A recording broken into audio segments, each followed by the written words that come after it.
Good morning, good afternoon, Canada, good afternoon, everyone else. How are you going, Niloo? I'm doing great. How are you? You look lovely. Thank you, thank you. It's a beautiful morning in Melbourne, so why not? Yeah. Um, Today, for someone who doesn't know Niloo, she's a beautiful Canadian healthy recipes blogger. Her beautiful blog, Get Fit Science Official, is on Instagram, and she's got a beautiful blog, obviously, on Google. I'll send a link after this video, so you'll be able to pop in and look at the recipes. The advice is to print off those recipes and put it on your fridge because it helps. It really, really does. Oh, thank you. So, yeah, no worries at all. So I'm Anastasia. I'm the founder of Australian Business UBiz blog, and my goal is just to voice the stories of different businesses. But the beautiful Canadian Niloo, she has the topic that interests to everyone across the globe. And today is our series 3. And today is a very, very interesting subject. It's a coffee. So coffee, do you know what I've done before today? I've done a very, very quick research before I jump into you, Niloo. Okay. I actually discovered that people across the globe consume 500 billion cups of coffee a day, just in generally consumed a year. So which means it's 2.25 billion cups a day. And also what I discovered, that it's actually the most worldwide consumed psychoactive drug Yeah. across the globe, and it's actually caffeine is a central nervous system stimulant. So as much as we all love coffee, we enjoy it, and this discussion is never going to affect of this consumption. What I was concerned of when I was reading in Wikipedia, that it is a drug. So it's actually affecting our nervous system. Yep. So it helps us to speed up the message traveling between the brain and the body. That's why we need to have it in the morning, and this is what I'm having today. However, after this discussion, the main goal of this discussion is to discover how to find that balance between coffee consumption. What's the benefits, pros and cons of the coffee consumption? And can we actually lose the weight while we're having the coffee intake? So, Niloo, now I'm jumping to you. So the first question to you. So if anything I just said was wrong, I think it was exactly as probably spot on. So Yeah, bravo. why do you think people actually so obsessed with the coffee? What do you think about it? Well, okay, so I mean, you hit the nail on the head. It is a drug. So, like any other drug, there is a highly addictive property to coffee. We might not want to admit it. We might not even be aware of it, but it definitely, like that aspect probably has a lot to play with why we resort to it, whether we want to or not, or whether we think we're in control of it or not. But aside from that, I mean, we've said it, like the taste is like, if you develop that flavor profile, because for some people it's very off-putting, it's so good. Like there's so many variations and there's a highly social aspect too, right? Like it's because we don't most of the time view it as a drug. It's more likely for us to incorporate it into like, do you want to go for a coffee? Do you want to just grab a coffee on the way to such and such place? It's just, so it's everywhere in most cultures in the world. So you want to say it's a habit, it's a culture, and it's also the influence of caffeine into our brain, to our nervous system. And this is something we want to dig into, because this is what I think the fundamental, like going deeper into the subject. So it's a habit, it's a smell, it's aroma of caffeine. We love that. And it's also that effect of caffeine on us. Yeah. So the 3 different aspects why we actually using it, why we're taking it. Yeah. So there's 3 different things. So obviously you mentioned that there's a different types of coffee. Yeah. We've got black, flat white, we've got latte, we've got cappuccino, all of those different coffees. In the perspective, because you're a biochemist, if Nobody Right. knows, but Niloo is actually a biochemist. That's why you can break it down into those little criteria and little ingredients. Right. In terms of the coffee intake, do you think there's a particular difference between, for example, flat white and latte or cappuccino, or they're all affecting in the same way us physically? It does affect you in the same way. It's not to say that, let's say you put in milk into your coffee, like if you have a cortado or like a flat white or whatever, I think it's the same thing actually. But Yeah, I think it's the same thing. It's like a layer of it's layer, but milk it's a on top. different process. It's a different process. Okay. It's the same ingredients, but the way the process it is different. Okay. In terms of how it affects your body, it's the same. However, it does get interesting to look at the temperature of the coffee that you're consuming. So black coffee in general is one of the best ways to consume it, right? But if the coffee is too hot, then it can cause damage to like your esophagus. So like in your throat, the tissue that's there, the damage can be a precursor to malignant like esophageal cancers and things like that. So you want to make sure that you're not consuming your coffee too hot. Like, you know that Starbucks is infamous for that. You go in and it's like piping hot coffee that it can literally burn your skin if you don't let it cool down a bit. The temperature is huge. And then in terms of actually, like if you're going to add things into your coffee, there are two things that have a really bad effect on the antioxidant concentrations in coffee, and that are artificial sweeteners and like all of those type of creamers that you see in the stores, like the really great flavors. They're delicious, but they have so vanilla, many hazelnut, hazelnut, all of those things. They're so artificial that they can affect the antioxidant concentration. So you have to be really cognizant of that if you care about those kind of things, like in order to get the good benefits from your coffee, like optimally. And then I would say that like grass-fed cows, if you're not intolerant to dairy, a splash of cream, like organic cream or organic milk is really good because it will increase the calcium content for your bones, as well as vitamin K, which is necessary. Because there have been studies that have shown that some people get reduced bone density if they consume coffee over time. And one way to try to increase that bone density, because the reason you want to have healthy bones is because you don't want them fracturing or breaking easily. And bone density is important for that. So so add in the dairy if you can, in small amounts, of course, and good quality dairy.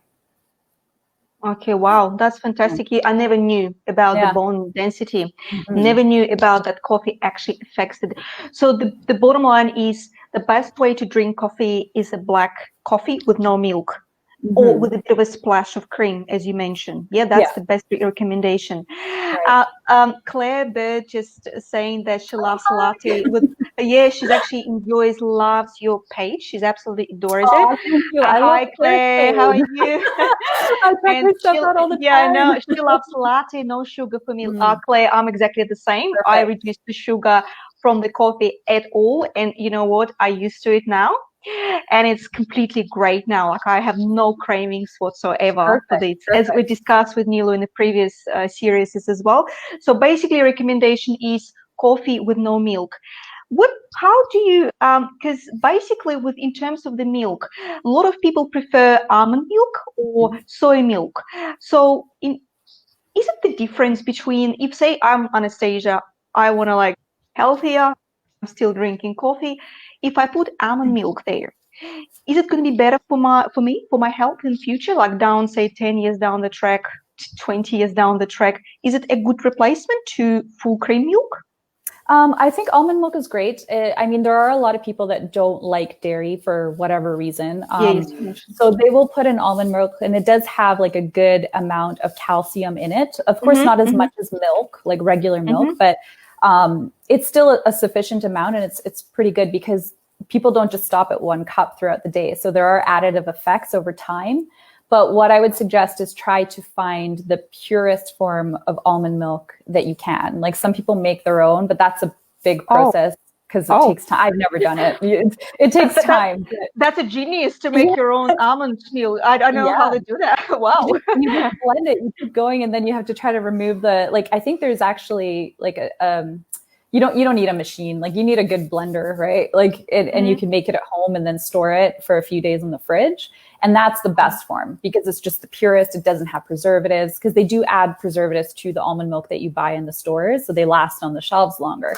But it's still a pretty good, decent choice. And in terms of soy milk, lots of people have concerns over soy, but the latest research, because they think that it increases estrogen levels, and it can have a problem, like women can have a problem with that if they have too high of an estrogen level, because it can lead to certain cancers or infertility and things like that.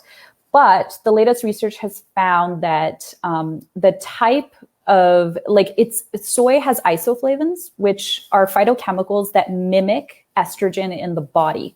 Wow. So it's not the same thing, and it does not have the same effect as actual like estrogen. So its effect is quite weakened. And of course, if you're just putting in little bits at a time, it's not really a big deal. So it is a full amino acid profile, complete protein. So it's also a good choice in moderation.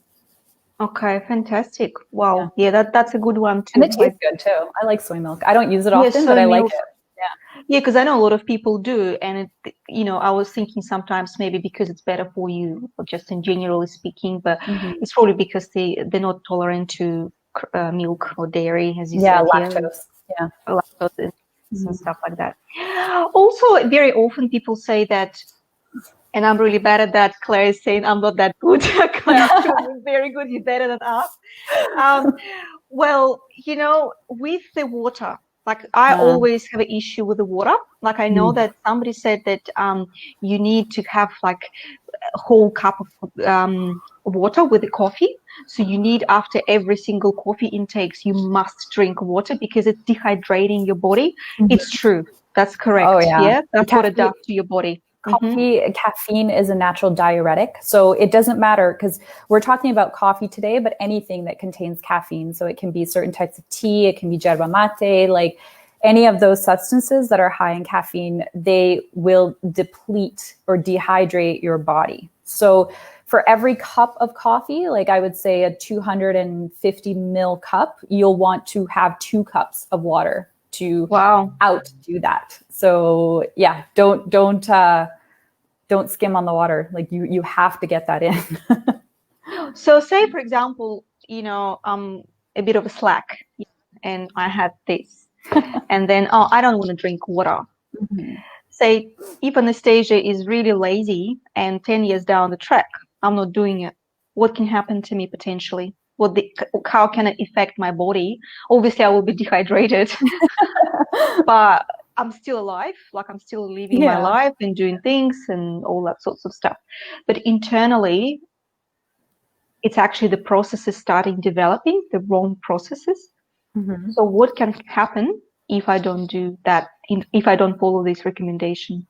Oh, well, it's hard to say what'll happen in 10 years. I think as an example, it's more of a dehydration issue. So you want to have water in your body for your cells to function properly. Like it just helps everything move better.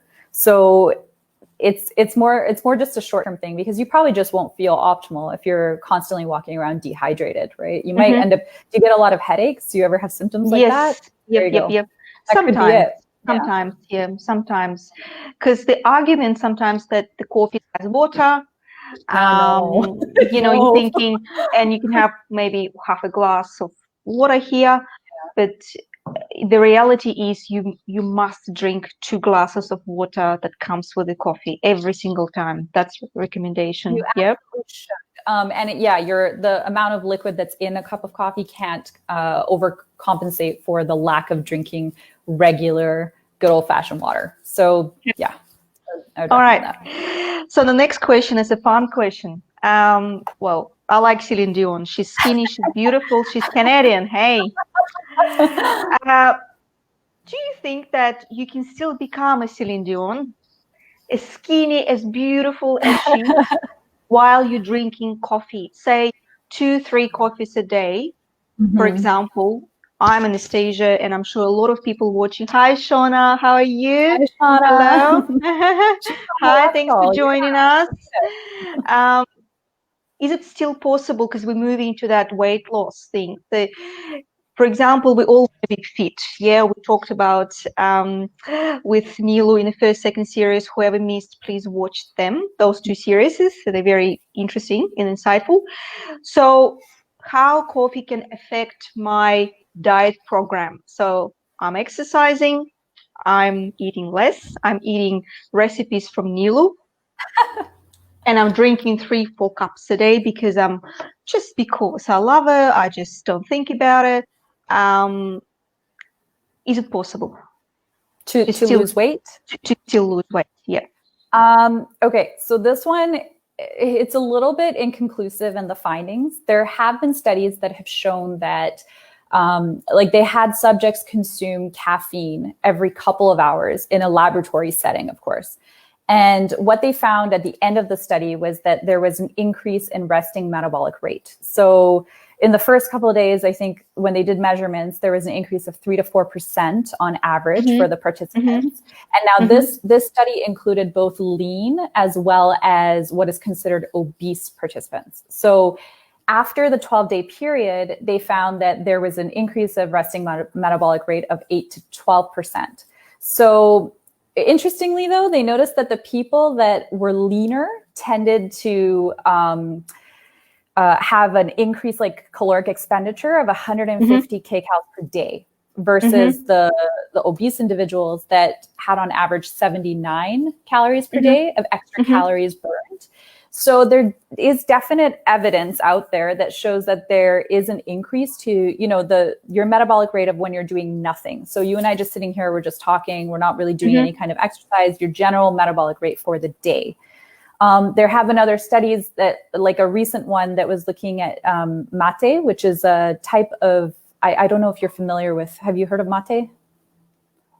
No. Okay. So it's I guess you could say it's a type of herb that's mainly found in South America. And you'll have countries like Argentina, like the neighboring countries, part of Brazil, Paraguay, all those countries consume it and they love it. It's very, very strong and it's very high in caffeine. They did a study with yerba mate, that's the herb. And they found that they did the experiment in rodents, so it was rats. And they found both within the rodents and when they had the cells in petri dishes, like in vitro, they did see an increase in metabolic rate as well of the cells. But it's still, the question remains on whether it's going to affect overall fat loss. So just because your metabolism is higher doesn't necessarily mean that you're going to burn more fat in the long term. Because in that initial study that I mentioned, they were having caffeine every 2 hours. And I mean, you just can't sit there and have caffeine all day. And I mean, you could, but like you shouldn't, because it's going to affect other things, because it leads you into the other part of fat loss and weight loss overall, in that you need to have optimum recovery. Like in order for, let's say you're doing good workouts, you need to have recovery time. And if you're constantly stimulated, because the mechanism of caffeine in the body is that, like, I try not to get too technical, but I'll just say this part. Caffeine, when it enters the body, it causes the adrenal hormone epinephrine to get released. So epinephrine makes you feel very like alert and awake. And what happens is when epinephrine is at a higher level in the body, it initiates lipolysis, which is the breakdown of fatty acids, which are found in your fat tissue. Now, that's the kind of fat that people are wanting to use when they're exercising, when they're saying, I want fat loss. That's the type of fat you're after. So caffeine can help initiate the process, but unless you're in a caloric deficit and unless you're doing a good, like, proper exercise program on a consistent basis, it's not magical. Like, it's not going to make you look like Celine Dion if you overconsume it. And a lot of her figure, I would say, is it's genetics. But I also saw a documentary about her because I also love her years ago. And the woman gets so busy, she hardly eats because she doesn't have time. Like, she'll do it have time last to eat. minute. Yeah. So there's a lot more to that story. Yeah, of course. Sometimes it's just genetics. And Yeah. you mentioned a very interesting thing, and because I can relate to it at times, and I'm sure the ladies who are watching now as well, they can relate. Sean is just saying it depends what you're putting in it, like what you're putting in the coffee. And we talked about it, and absolutely, yes. You said that some people just are drinking coffee, and so like, what's the perfect time, like what's the perfect coffee intake a day? Like, say, for example, what would be recommended? How many cups a day you can actually have without overstimulating the nervous system, because we can't be overstimulated like 24 hours. Some people maybe need that, but I don't know. And if they do so, what they actually creating in their body. Like, if people just not listening, they just say, oh, I'll have 5 cups of coffee a day. I love it. I just don't care. I just want to do it. What they're triggering, like something serious in your body that can cause. Is it cancer? Is it kidney illnesses? Is it liver? What they're actually triggering. So that's just the question I really want to clarify. Yeah. I mean, it depends on a lot of factors. So it's not just like, if you consume a certain number of cups a day and I consume the same amount, we're not going to have the same reaction probably. Yes. Because everybody, like, people metabolize caffeine at different rates. I actually did a test a long time ago where I found that I possess a certain gene that causes me to metabolize it at a much slower rate. So that means that when I take a cup of coffee in the morning, it lingers in my system a lot longer than someone that may metabolize it at a faster rate, right? So that plays a factor in all of this. But it's also, it's like the recommendations, the general guidelines, like I think Health Canada, I had a number written down, but they had something like 2.5 milligrams per kilogram of body weight is a safe amount. So if you look at a woman, like let's say she's 135 pounds, that's about 149 milligrams of coffee in a day, which is less than 2 cups. Like, because a cup of is roughly 95 to 100 milligrams. So it really depends. And the thing is that if you don't ever let yourself, like your central nervous system, calm down, if you're taking constant coffee throughout the day, I mean, it can lead to other symptoms of insomnia, and like that could generate some level of stress in the body. And then stress has been shown to be a precursor to many diseases out there. So it's hard to say specifically, like if you consume too much coffee, you're going to get cancer or something like that. So there's no research showing that don't drink 5 coffees, otherwise you're going to die in 10 years. There's no research showing actually that. There's no... I don't think so. I haven't come across anything, but what I have seen, and this is kind of interesting, just before we get into that, I'm just going to say that in general, they say that up to 400 milligrams, which is about 4 cups of coffee a day, in many people is considered an okay amount. But again, it depends on the individual. So that may be too much. Like, I know for me, that's too much. Because I had a time when I was having heart palpitations, and that's another thing. If you have heart palpitations, or if you have some sort of pre-existing heart condition, then you might want to reevaluate and not go based on your body weight. Like, there are other factors that you need to consider before doing that. So it's really important to consider those things before going down that road. So of course, because I know that coffee is increasing the blood pressure, right? It's increasing. That's true. There have been studies about that. Because I know people with high pressure, blood pressure, they have to really think about how much caffeine they take in a day, because if it's increasing, it's not good for them. But interestingly, just one more thing, down the line, that they have looked at older individuals, like, senior citizen age 65 and up, and they compared people that were having coffee on a consistent basis versus those that were not. And they've noticed that people that consume coffee tend to have lower incidences of neurodegenerative diseases. So like Parkinson's or Alzheimer's. It doesn't mean that it's because of the coffee. Like there's been no conclusion that has shown that there is causation for this, but there could potentially be some sort of correlation. And like right now, they're still doing more studies. They need to do more clinical trials and randomized clinical tests to be able to find the link of why this is so. But they have observed it's very this, interesting. So it really is. Yeah. It's very, very interesting. It's a drug, right? Mm-hmm. Exactly. It affects the nervous system, but it actually helps to improve something else in your body. It's amazing. It's very good. So say, for example, you go out and you have a coffee after 8 p.m. You know, as you mentioned, it's insomnia, it's potential issues there. Yeah. But then on the other side, sometimes it happens, I guess casual beverages like coffee after 8 p.m. is still okay, right?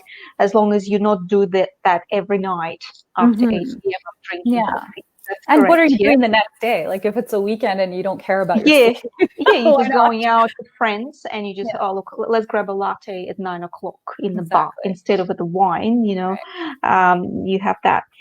All right. So another question I was thinking about, and I think a lot of people are also considering the workout. Morning, if you go to the gym just before you go to work, you can still have a coffee in the morning before you do a workout, or it's better to have a coffee after workout. So what's the time frame and the schedule? Because sometimes, I just want to have a coffee. No, I have a workout now, and then I will have a coffee. So what's the best logistics between these two criteria, workout and coffee? How would you restructure the day? Okay, so as long as you don't have any kind of strange intolerances to coffee, or it doesn't make you feel sick, because it's happened, like some people will have a cup of coffee before a workout and then they feel nauseous because maybe their heart is racing too much. As long as you don't have any issues with that, I would recommend having coffee before your workout. 45 minutes or so is probably like the peak optimum time that it's going to have an effect beforehand. If you're a coffee drinker, I mean, it's not mandatory that you do this. It will, before, never after. There was one study that was done on athletes that showed that they were consuming caffeine with their post-workout meal, and they still found heightened, restoration of glycogen levels and all of that, and they performed quite well. But again, that was a very isolated case with athletes, that's their full-time job. So in general, from a recovery standpoint, from a standpoint of wanting to stabilize your cortisol levels, because every time you do an intense training session, your cortisol levels go pretty high. And that is the stress hormone. So you want to be able to bring that back down in a calm state so that you can, shuttle resources to recover from your workouts. So never after, an hour, 45 minutes before. And the type of training does matter. So it's been shown that coffee seems to help you in your perceived level of exertion. So that's like how hard you feel that the workout was, right? So if you have coffee beforehand, it's been shown that people will tend to think, oh, this is a lot easier than I thought. And they end up pushing themselves harder, which is great. But it's usually beneficial for endurance type training. So if you're doing cycling, if you're doing running, if you're doing any type of exercise that involves a lot of repetitions, it's been shown to help. But if you're doing strength training where you're trying to achieve like your 1 rep max, like go the highest weight that you can handle in that, and only do 1 rep of it, the studies are inconclusive. So it hasn't really been beneficial to have coffee beforehand for strength gains. Well, that's very interesting. So you need to really need to think about, like, before you go to the gym, to do your workout, you need to think about and be mindful, all of these criteria, what I'm going to do today, cardio, sorry, or weights. Yeah, what do I do? Okay, do I need to drink coffee right now, or before or after? So I know that we don't want to be too obsessed about it. However, in the long run, it's a very it's just a self-awareness about the coffee, the intake, Sure. and stuff like that. I think it's a very, very important subject. So with coffee, maybe you mentioned that one before, but is it actually stimulates appetite? I'm so sorry if I missed that one. So No. say if I want to drink it, and the question is, can coffee be a replacement? Like an appetite suppressant kind of thing? Yes, suppressant. Yeah, like for example, I'm hungry, I want to lose my weight, but I don't want to eat like 500 calories meal. So I know it sounds crazy because you can't even compare those things, but sometimes when you're drinking something, it's sort of suppressing your appetite. So in this particular case, can it be a suppressor in a way of appetite? So they have not found any studies that have shown that caffeine or coffee is an appetite suppressant. So it's been a lot of anecdotal evidence. So people just saying like what they felt and said like, every time I have coffee, I feel like I just don't feel hungry.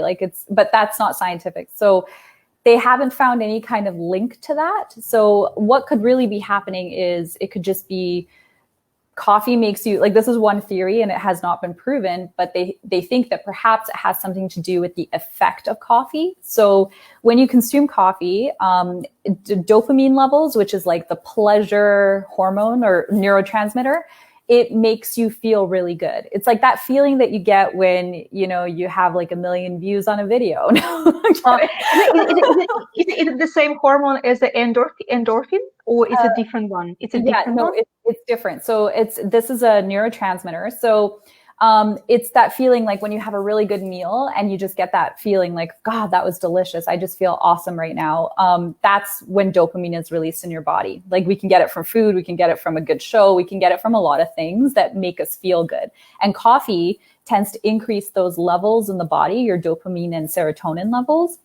And that is one theory that if you're feeling better, because a lot of people tend to overeat when they're trying to compensate for like feeling crappy or shitty or whatever. So they resort to eating to make themselves feel better. And if you are already feeling better, then maybe you're not going to go for that second slice of cake or whatever it may be.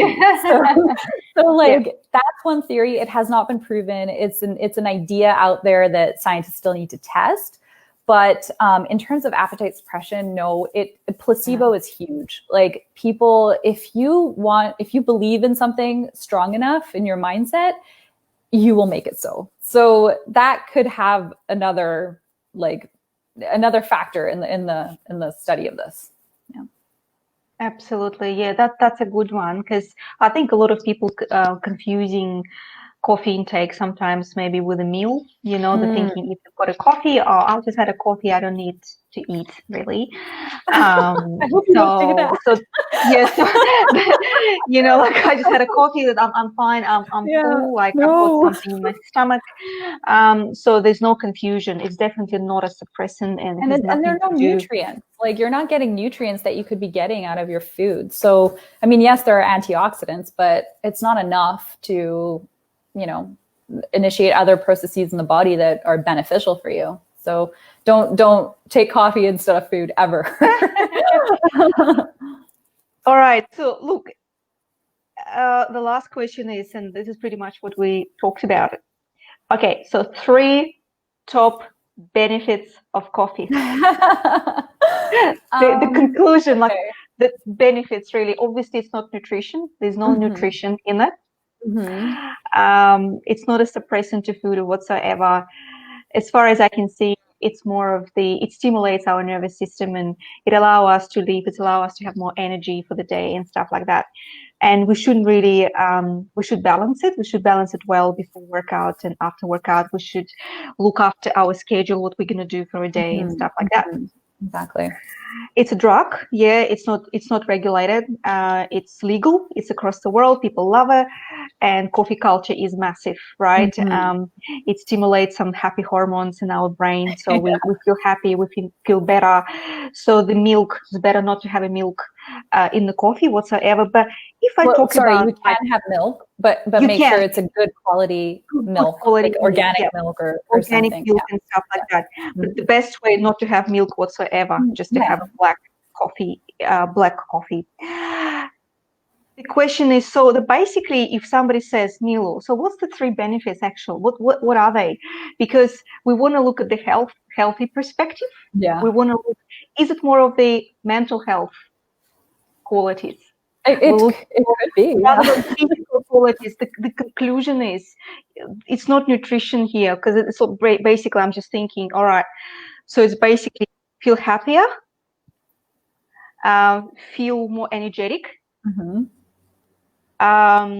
And what's the third one? We can think about it. I mean, it does have a good amount of antioxidants, so that is a good thing. Like, that is a nutritious thing. Yes. Of course, it's not nutrition in terms of calories that you're taking in that you need, but the antioxidants are excellent. So as long as you're not ruining it with like artificial creamers and all of that and diminishing those concentration levels. But yeah, so that's one advantage. I had someone I recently spoken to, and that person loves adding maple syrup in the coffee. I don't do that. I've never done that. Is it a good idea?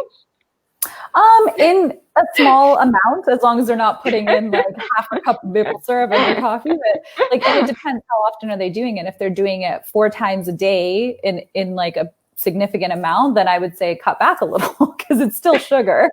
I mean, it's a natural form of sugar, but it's still sugar. But if it's like in moderation and it's just like, let's say you have 4 cups a day, but you only do it once and in a small amount, then why not live a little? So basically, it's a great antioxidant. Not great, but it's got some amount of antioxidant. Yeah. It also stimulates our nervous system, so we feel refreshed, we feel better, we feel more active. Yeah, we more alert. Yeah, like our brain is, before the message between your brain and body is just speeding up. And the third one, we just feel happier in a way of it's a psychological trigger. Yeah, it's sort of, I don't know. Yeah. So if you feel better, it means you can be more productive, you can be more just happy, or people around you happy and stuff like that. Yeah. So 3 negative, 3 cons for coffee, like you would say, don't do this, don't do this, don't do this. 3. Yeah. So what the top 3? Dehydration is definitely one. So as long as you're consuming it, make sure you drink enough water to balance that out, because it's just good for the organism. So dehydration is definitely one. A second one is, don't go crazy with adding a bunch of crap into your coffee and trying to justify it and saying like, it's not gonna do anything, like hazelnut.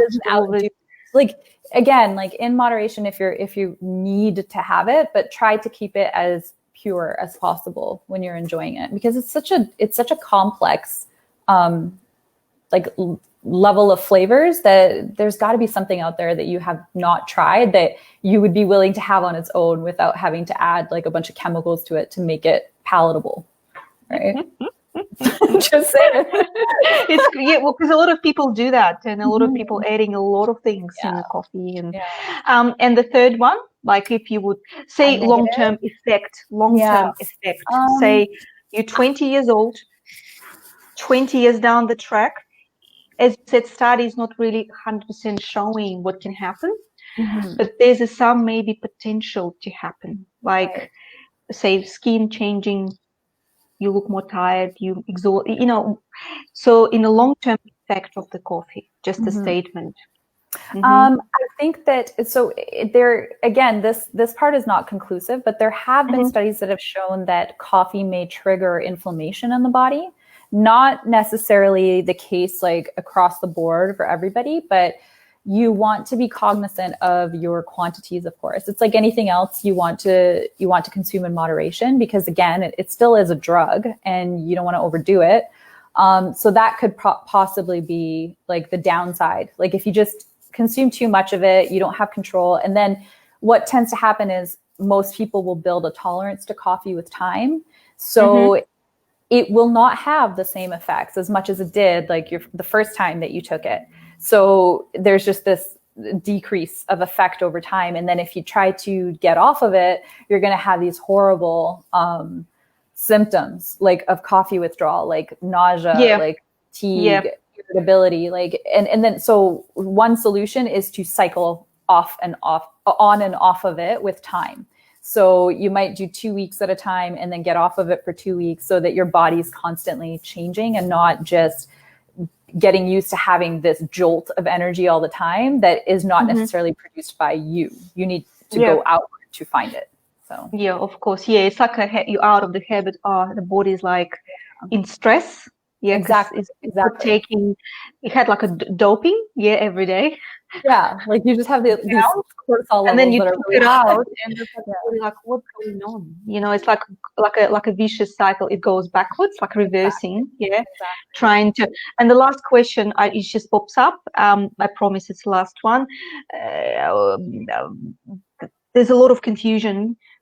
I know it's not on our list, but the difference between tea and coffee, because the last one, because tea, I know it's got caffeine as well, and a lot of people confused the difference. I would prefer tea because it's healthier. But then we say no. Tea is actually green tea's got more caffeine than caffeine. Can you just sort of give a bit of a detail on it? Do you believe that tea is better than coffee? Better in terms of caffeine levels, or better? I think. So there are so many types of teas that the caffeine level will differ depending on what type of tea it is. So I think that and they have antioxidant properties as well. So I think that they're both great beverages. It just coffee in general for most types is going to be higher in caffeine than most teas. Not all. So yeah. So I think it's just a matter of preference, and some people, depending, because some teas have much less caffeine. So maybe that's why people have this sense of, I feel better when I drink tea because I don't get as jittery. Maybe they're just more sensitive to the effects of caffeine. So okay, no worries. That's a great one, because a lot of people confused and they're thinking, oh no, by drinking, but it depends. Again, it depends. All right. Look, it was very great. Like, because I honestly, I was seeing lots of people watching today. It's a couple, more. And I'm very excited because there's a lot of questions that I had, and I got answers. Excellent. I think, the goal was just to understand little things that we maybe not understanding, because there's a lot of information on Google, whatever. Oh yeah. And I think the bottom line is we can drink coffee, we can enjoy it. Absolutely, yes. But if you going to be very informative, Estella Ciel, thank you so much, Estella. Stella's my sister-in-law. Oh, you watched us. Awesome. I just randomly told her today. I'm surprised she made it, so that's awesome. Oh yeah, but it's good to watch on Anchor, and the videos will be all available on YouTube as well. Thank you so much for coming in. So there's a lot of interesting answers. I'll maybe just record them as well and put them in just for the future references. It's thank you so much for coming in. I do hope that we're going to have another one next time. Oh, absolutely. I have a couple of ideas already in my mind. I always have a lot of ideas. Brewing with ideas. Yeah, I know. I always have lots of different ideas in this brain. I can't help myself. Just can't stop myself. I probably need to drink less of this. Decaf. Decaf. That's another thing we actually didn't speak about, but that's okay. I'll see you next time. You have a lovely weekend. Enjoy. It's Thursday, it's Friday for us, but enjoy the time in Canada, and hopefully everything's gonna be much better for you guys over there. We're all in this lockdown, we can't travel, we can't do anything, but life goes on. Happily, we've got these beautiful opportunities to go live and chat. So have a lovely weekend again, and thank you so much for coming in. Thanks for everyone who are watching, and stay tuned to videos will be all recorded for you. Awesome. Thank Thanks you. for having me. Talk to you later, Anastasia. Talk to you later. Bye. Bye.